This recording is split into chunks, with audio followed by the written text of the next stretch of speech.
Hey, pro organizers, it's Melissa, and I am coming to you today. I'm going to start out with an apology. I think I sound better than I did earlier today, but I am getting over my first and probably not last winter cold, and my voice has been really froggy this week, so I apologize if I do not sound great.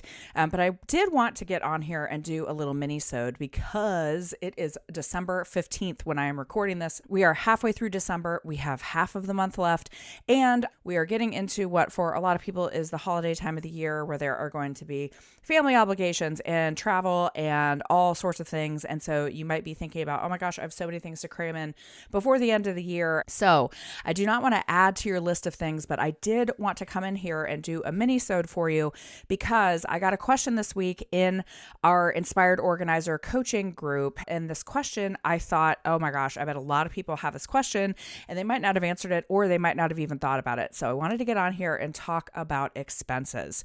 The question that I got was, hey, is Inspired Organizer and the other courses that Pro Organizer Studio has, are these programs deductible as business expenses? To which the answer is rousing, screaming from the mountaintops. Yes, they are absolutely business expenses. But the fact that that person asked that question was, first of all, she started out by saying, this is a dumb question, but it is not a dumb question at all.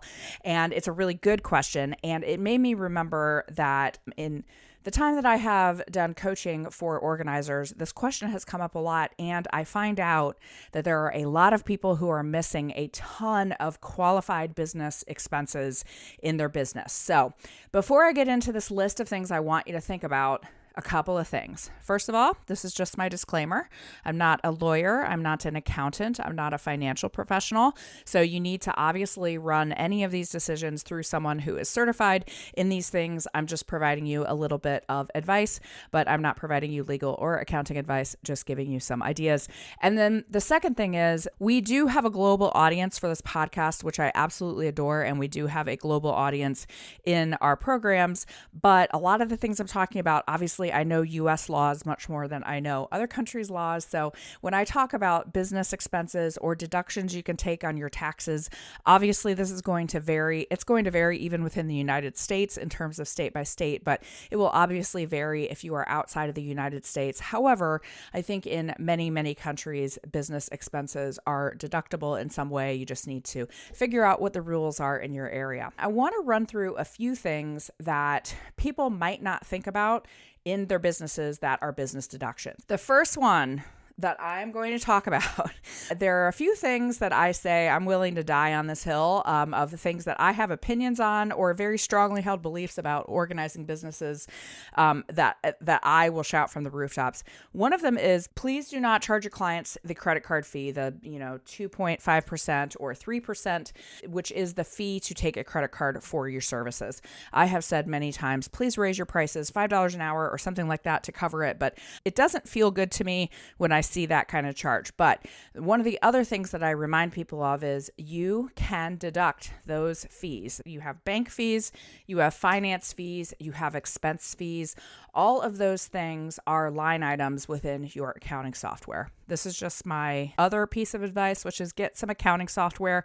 My first year in my business, I just used a Google spreadsheet, which I'm a big advocate. Google has a lot of products that you can use for free to run your business when you're first starting out, but I wish I would have started from the very beginning with a really robust accounting software, which PS isn't that expensive. I use FreshBooks, love it. It keeps track of all these expenses so easily. So that's an example of something you might not think about is the bank fees and other fees that are associated with doing business are often deductible expenses. If you are just starting your business, you have some startup expenses. You might have had legal fees. You might have had accounting fees. For instance, I chose to start my LLC with LegalZoom.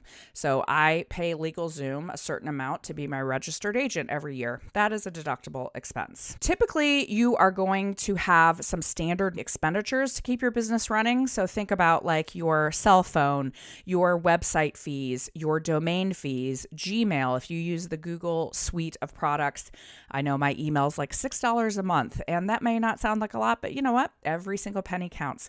Any sorts of apps that you are using in your business. Example, MileIQ. I love keeping track of MileIQ. I love keeping track of my miles via Mile IQ. It's the best app. And so that is a deductible expense. FreshBooks, which I just talked about, that is a service that I pay for. It is for my business. That's a deductible expense. So there are things that you have that go on a monthly basis. Then you're going to have things that are once a year. Then you're going to have things that might be irregular, but I want you to make sure that you're keeping track of these because a little bit adds up to be a lot at the end of the year. While we are talking about Mile IQ, I want to remind you, use a mileage app so that you can make sure that you are counting every single trip you make to Target or the Container Store, to and from your clients. All of those miles add up. I have thousands of dollars per year of mileage deductions. And at least this year, I think the mileage deduction is 60.5 cents a mile. I can't remember. It used to be 58.5, but that really, really adds up. So please remember to track your mileage because that is a great tax deductible expense for you. If you travel for your business, a great example, I went to the How To Summit in September. Your travel fees, your rental car fees, things like that. That is a business trip. That is often a deductible expense. Again, all of these things I'm going to remind you, make sure you check with your accountant. If you are getting reimbursed from a client for a trip, so as an example, some of us do travel organizing. If you are getting reimbursed by the client for those expenses, you will mark it down in your accounting as an expense. You will be reimbursed by your client, so that will kind of cancel each other out, but you still need to count it as a business expense. If you have a team, if you have employees, or if you have contractors for your business, you will issue them, if they're contractors, 1099s. Those are all deductible expenses as well, obviously. Some more yearly expenses that you can think about. If you have any sort of fee associated to industry associations, so if you are in NAPO, if you are a KonMari consultant, any of those things are deductible. Your insurance. I have insurance via State Farm. A lot of people have Hiscox or Allstate, your liability insurance for your business. Anything related to your Google, if you have done Google ads, if you have done any sort of Facebook or Instagram ads, all of those things are in there. Any sort of networking memberships. If you are in the Chamber of Commerce, if you are in a women's networking group, the Polka Dot Powerhouse, any of those types of groups, those are things that you can put on there. I already talked about legal fees. Your accountant, if you have an accountant for your business, which I always recommend if you're a business owner, your accountant is a fee that you can deduct on your taxes. Software subscriptions, so either annual or monthly software subscriptions. Canva Pro, $13 a month. My FreshBooks, my accounting subscription. Mile IQ, the Microsoft suite of products, all of those kinds of software fees. And by the way, we sometimes have a lot of things that we use in our business. Make sure you're adding all those up. If you use a CRM, if you use HoneyBook or Dubsado or any other CRM that has a fee, put it on there. It's deductible. If you have any sort of lead generation service, Thumbtack, Angie, Find My Organizer. The one that we recommend is Organizer Near Me. Any of those are also expenses. Any sort of storage that you have. For instance, I have a Google Drive to make sure I have backups of all of my business materials. That extra storage, it's like $9.99 a month that I pay. All of those things are on there. If you got books related to your business education, like for instance, I always recommend people read StoryBrand, any sort of books that you got related to your professional development. Professional photos. If you got your photo taken this year by a photographer, boom, professional photographs for your business, for your website. If you got your website designed by someone, business expense. Anything related to doing business. So your cell phone, in many cases, you can look at the internet for your house. If you're doing, most of us have home offices. If you do have an office space, obviously that's on there. Office supplies, organizing supplies. If you are someone that brings a lot of supplies to your client's house, trash bags, your labeler, label equipment, anything like that, deductible expenses. Did you buy hardware for your business? A laptop, a printer? I digitize photos for my clients. I got an Epson photo scanner. That is a deductible business expense. Just a little hot tip for you. I had a client that wanted me to digitize photos, and I looked up, digitizing services. And then I had this moment where I was like, I can pay $400 to get a photo digitizer, and then I can charge him hourly for my service. That Epson photo scanner paid for itself in about 2.5 seconds. I mean, I'm slightly exaggerating. It paid for itself in a few hours, but there are things like that, pieces of equipment that you might invest in your business, and it can pay for itself very quickly. Any sort of graphic design that you got, if you got a logo developed, if you had someone design your website, any of those things, all business expenses. Let's just take a second and talk about business coaching, since that's where this whole thing started. If you get business coaching from a qualified business coach, Pro Organizer Studio is an LLC, and so we are a qualified business.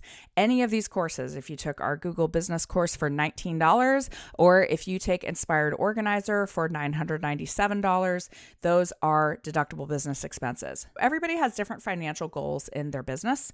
There are some people who try to maximize their expenses, like they really don't want to have a lot of profit from their business. Everybody has different things that they're trying to accomplish. A lot of people like their businesses to break even at the end of the year. Not me. I have, my business needs to make money so that I can pay for my life, but everybody has different goals. If you are trying to maximize some of those expenses for the end of the year, make sure that you are thinking about doing some business coaching or taking some courses, because that is a great way to do it. This is really just designed to get you thinking, get your creative juices flowing about things that you spent money on in your business. One tip I'm going to give you, and this is kind of added on to the scam podcast that I did a couple of months ago, but anything that you decide, this is more advice than it is adding something to your list, but anytime you decide to sign up for a service like a business coach or any sort of service, make sure that you know what the cancellation policy is. As an example, I know someone this year who did not really realize that she was signing up for a monthly fee for a service that she didn't really need that was like $1,200 a month. She had a 1-year contract with them and didn't realize it. So please make sure that you know what the cancellation policy is for anything that you buy. And if there is a 1-year policy, then you need to say, hey, this is going to cost me $5,000 for the year.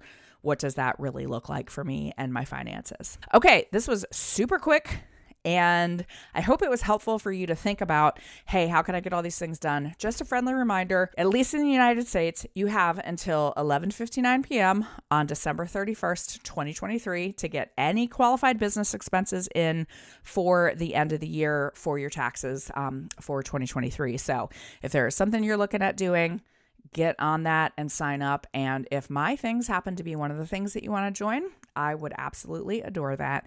You can email me at hello@proorganizerstudio.com, and I will tell you all of the things that we would love to help you with. Okay, that is your mini-sode for the week. Thank you for hanging in with me despite my kind of not great voice, and I hope that you guys have an absolutely fabulous weekend. See you later, organizers.